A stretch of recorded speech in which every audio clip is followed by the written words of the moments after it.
ભારત માતા સૌની માતા. વૃક્ષમ શરણમ ગચ્છામિ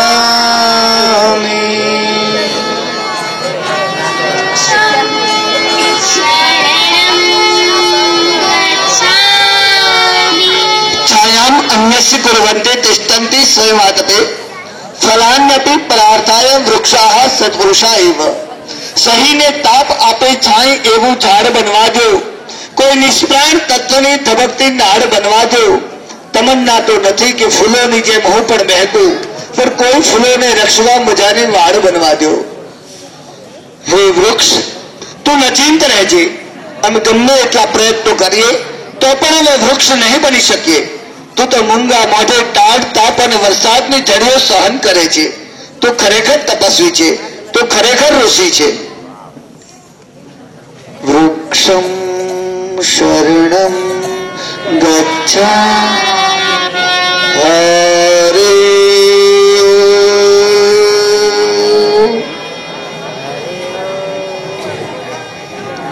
ઋષિ અને કૃષિ આપણી સંસ્કૃતિના બે ફેરસા છે. ઋષિએ આધ્યાત્મિક જ્ઞાન આપ્યું ને કૃષિએ પરિશ્રમનો મહિમા ગાયો. અમને બધી દિશાઓમાંથી શુભ વિચારોની પ્રાપ્તિ થાઓ. આપણા વેદો, આપણા ઉપનિષદો અને આપણા ધર્મગ્રંથો પ્રકૃતિની ગોદમાં સર્જન પામ્યા. ઋષિકુળ પરંપરાઓએ આધ્યાત્મિક જ્ઞાનની ભેટ આપી.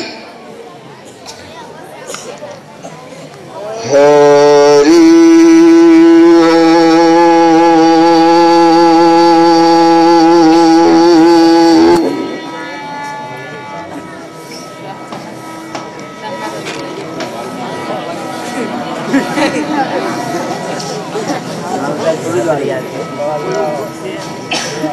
ગ્રસ્તાશ્રમ પણ કેટલો દિવ્ય.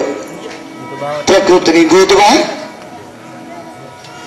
વનરાજીના સાનિધ્યમાં ઋષિ ધ્યાન કરે, તપશ્ચર્યા કરે, ચિંતન અને મનન કરે.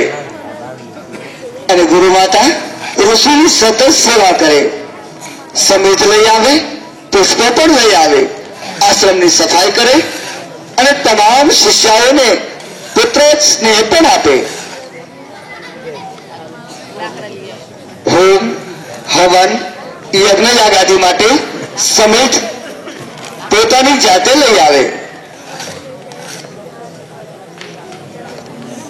ધન્ય ગૃહસ્થાશ્રમ. અહીંયા પરસ્પર આધ્યાત્મિકતાની ઊંચાઈ છે. હૃદયની પવિત્રતા અને પવિત્ર વાતાવરણમાં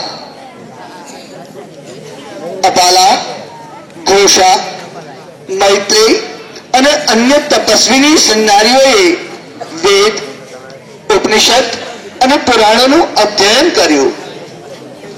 ગુરુ માત પિતા ગુરુ બંધુ સખા ચરણોं में मेरा कोटि प्रणाम.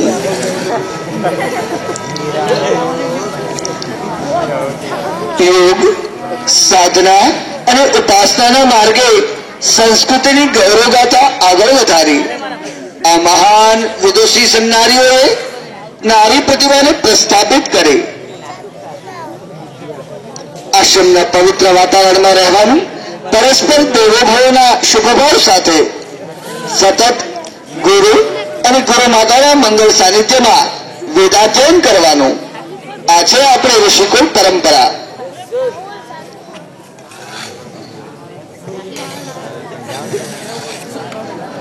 રામાયણ, મહાભારત અને એના અમર નારી પાત્રોએ સંસ્કૃતિનો ગૌરવ વારસો બન્યા. ઋષિ અને ઋષિ પત્નીએ પોતાના અને આશ્રમમાં આવીને અંતેવાસી બનેલા એ શિષ્યોમાં કદી ભેદ જોયો નથી. સૌને પુત્રવત સ્નેહ આપવો એ આપણી પરંપરા છે. તો ભક્તિના માર્ગમાં પણ નારી શક્તિ આગળ ઇતિહાસ કરાવે છે. જુઓ ને, આ છે હરિની લાડલી મીરા. મીરા રાજરાણી ભલે બની, પરંતુ રાજ વૈભવના ભૌતિક સુખો મીરાને લોભાવી શક્યા નથી.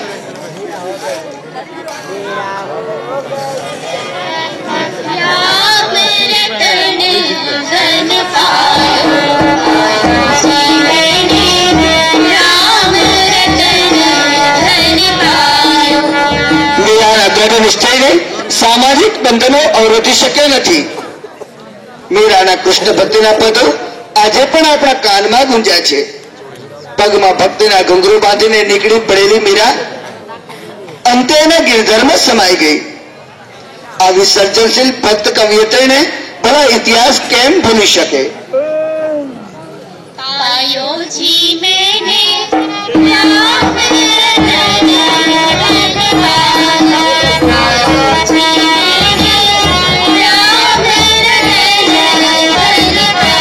ધન્ય છે મીરાની કૃષ્ણ ભક્તિને. માતા છે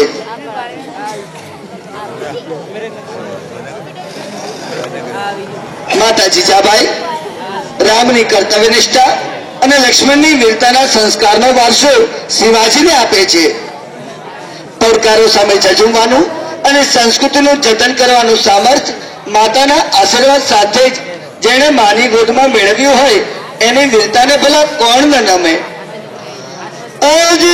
ભમાયું ગેલ ચાંદલો ને જીજાબાઈ ને આલા બાળ રે, જીજાબાઈ ને આલા બાલુડાન માત હી સોળે, દાણ ડુંગરા ડોલે, પેટમાં પોઢીન સાંભળેલી શિવે રામ લક્ષ્મણ વાત રે, શિવે રામ લક્ષ્મણ વાત.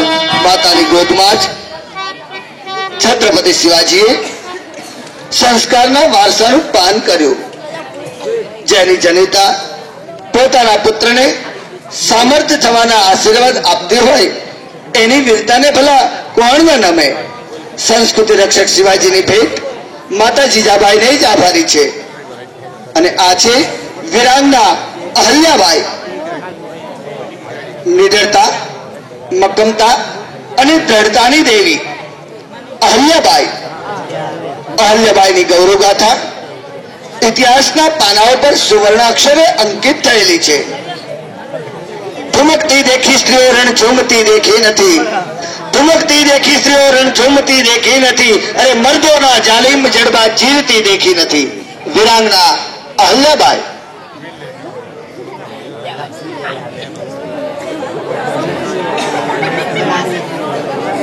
चमक उठी सरखंडों के मुंह हमने सुनी कहानी थी, बहुत लड़ी मर्दानी वो तो झांसी वाली रानी थी, बहुत लड़ी मर्दानी वो तो झांसी वाली रानी थी. क्या मेरी झांसी मैं अंग्रेजों को दे दूं? छट! मेरी झांसी मुझे जान से भी प्यारी है, उनको मेरी झांसी लेनी है. आए तो सही मेरी झांसी लेने के लिए, मैं उनके दांत खट्टे कर दूंगी. अगर हिम्मत है तो छीन के ले जाए, वहाँ भौंक की कसम सीना चीर के रख दूंगी. नहीं दूंगी, नहीं दूंगी, नहीं दूंगी, किसी भीख की मन पर मेरी झांसी नहीं दूंगी.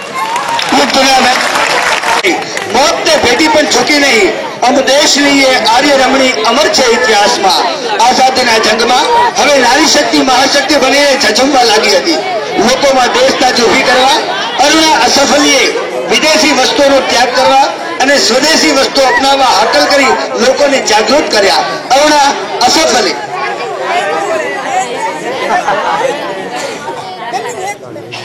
चलो बहनों, इस देश को आजाद करने के लिए हमें अंग्रेजों को हमारे देश में निकालना ही होगा और साथ में एक काम और भी करना पड़ेगा.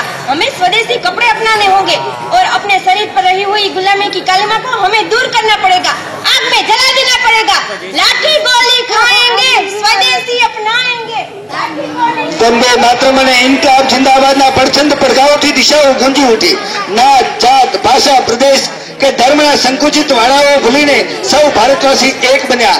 એ સમયે મૃદુલા પઠાણે અંગ્રેજોને જાકારો આપતા બહેનોને આવાહન આપ્યું. મૃદુલા